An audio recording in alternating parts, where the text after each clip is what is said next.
Satu, jenengan kasih contoh. Satu, jenengan kasih contoh beribadah yang baik.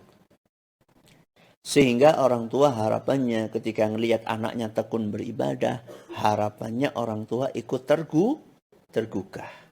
Itu yang pertama. Yang kedua, jenengan ngajak. Kewajibannya ngajak, bukan maksa. Ibu, sholat nggih. Tetap nonton apa? TV. Jenengan sudah ngajak tuh. Nanti waktu sholat lagi, ibu sambut sholat dereng. Ngajak gitu. Misalnya ibu marah, kamu ngomong terus sholat. Udah diam dulu. Nanti kalau sudah enjoy lagi, ngomong lagi, ayo bu sholat yuk. Intinya tidak putus asa untuk ngajak. Satu, ngasih contoh. Dua, tidak putus asa untuk ngajak. Yang ketiga, seperti biasa, doa. Ya, seperti biasa, doa.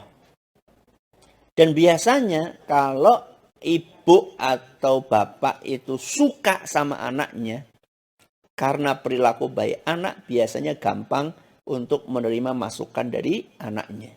Contoh, ibu ini sukanya apa sih? Bapak kita sukanya apa sih? Makanan kesukaannya apa? Kalau misalnya kita tahu, oh ternyata ibu kita kesukaannya konro misalnya. Kesukaannya apa? Konro. Ya sudah, setiap jenengan ke sana bawain apa? Konro. Ya. Sehingga nanti ibu ini suka sama jenengan. Kalau ibu ini sudah suka sama jenengan, maka jenengan akan gampang untuk memberikan masukan kepada ibu. Ya. Jadi itulah beberapa tips atau cara untuk masuk kepada orang tua. Ya.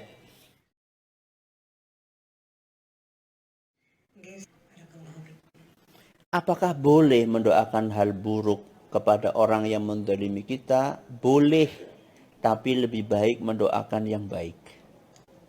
Kalau bolehnya boleh. Ya. Tapi kalau mau nyari yang lebih baik, yang lebih afdal, maka doakan kebaikan. Ya Allah, mudah-mudahan si fulan dapat hidayah.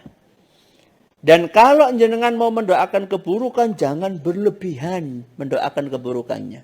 Misal nih, jenengan nggak sengaja sama tetangga itu dizolimi.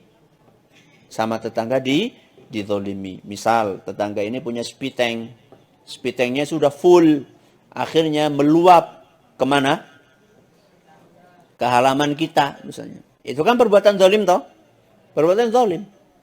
Jenengan kalau mau mendoakan keburukan itu jangan berlebihan. Ya Allah, mudah-mudahan orang ini celaka 7 turunan. Ya Allah, ya Rabbi. Yo, jangan terlalu berlebihan gitu tuh. Ya, jangan terlalu berlebihan. Kalau mau mendoakan keburukan ya sewajarnya sajalah.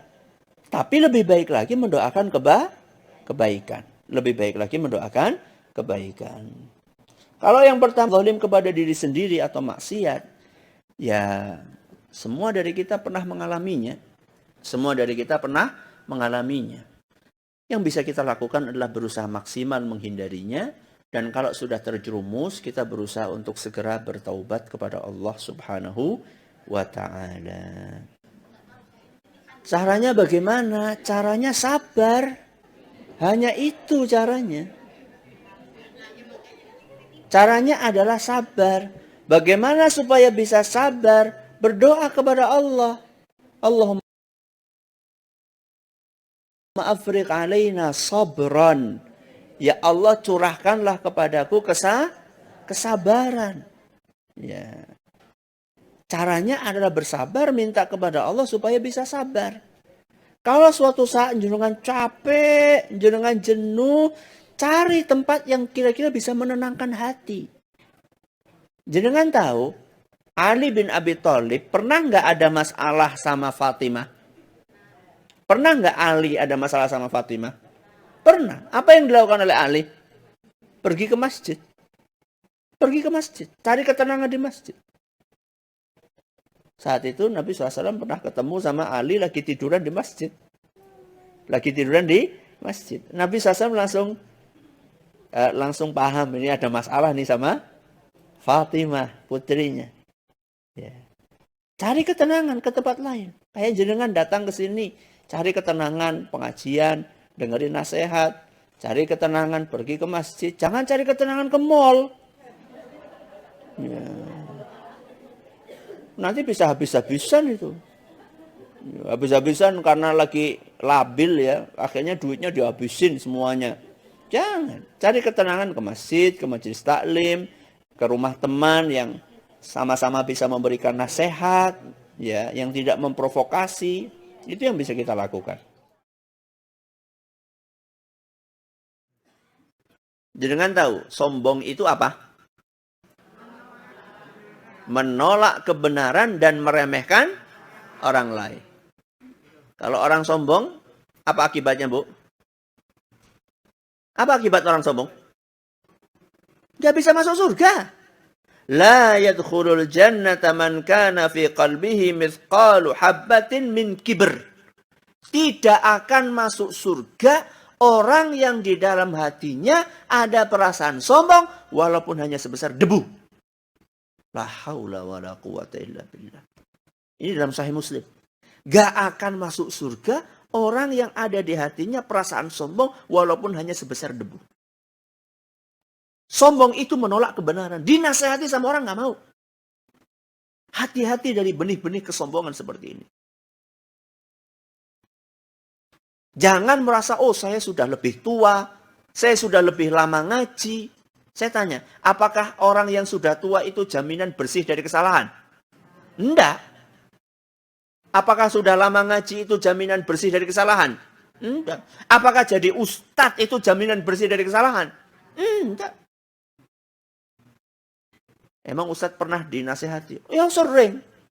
Enggak. Berapa kali ada orang kirim BA, Ustadz tadi Ustadz menyampaikan kayak gini, itu kayaknya nggak pas Ustadz, yang lebih pas kayak gini. Setelah saya baca, oh iya, makasih jazakallah khairan sudah mengingatkan. Besok di pertemuan berikutnya saya ingatkan. Pada pengajian yang lalu saya ngomong kayak gini, itu salah. Tolong direvisi, yang benar kayak gini. Latihan, jangan gengsi. Gengsi itu adalah sombong. Maka kalau kita dinasihati oleh anak kita sekalipun, yang kita anggap lebih muda, terima kalau nasihat itu baik. Kita dinasihati sama mertua kita. Kita dinasihati sama menantu kita. Kita dinasihati sama ponaan kita. Kita dinasihati sama tetangga kita. Kita dinasihati sama teman kita. Kita dinasihati sama junior kita. Terima nasihat tersebut kalau itu benar. Apalagi kalau yang nasihati kita adalah ustadz. Apalagi yang kalau nasihati kita adalah orang tua. Apalagi kalau yang nasihati kita lebih senior dibandingkan kita. Bertawasul dengan amal soleh, apakah mengurangi keikhlasan? Insya Allah enggak. Insya Allah enggak. Karena bentuk doanya tuh kayak gini. Ya Allah, seandainya engkau terima amal solehku ini, maka aku mohon kepadamu, kabulkan doaku. Seandainya ini diterima. Berarti kan masih tergantung diterima apa? Enggak. Jadi nggak mengganggu keikhlasan. Nggak mengganggu keikhlasan. Karena dari awal kita itu beramal lillah. Contoh misalnya, kita sudah khatam nih, baca Al-Quran. Setelah kita khatam baca Al-Quran, kita angkat kedua tangan kita. Kemudian kita berdoa kepada Allah, ya Allah seandainya bacaan Quranku yang khatam ini engkau terima, maka aku mohon engkau jadikan suamiku menjadi suami yang soleh. Aku mohon agar anak-anakku menjadi anak yang solih dan solihah. Itu tidak masalah, boleh-boleh saja. Boleh saja. Kalau suami sudah meninggal, apakah boleh membaca doa tadi? Rabbana hablana min azwajina wa dzurriyyatina qurrata a'yun. Saya tetap boleh. Ya, setahu saya tetap boleh. Dan saya nggak tahu ada hadis yang melarang membaca doa itu. Pasangan kita sudah meninggal dunia. Toh juga doa itu adalah ibadah. Dan ibadah itu kalau dilakukan dengan ikhlas akan mendapatkan pahala.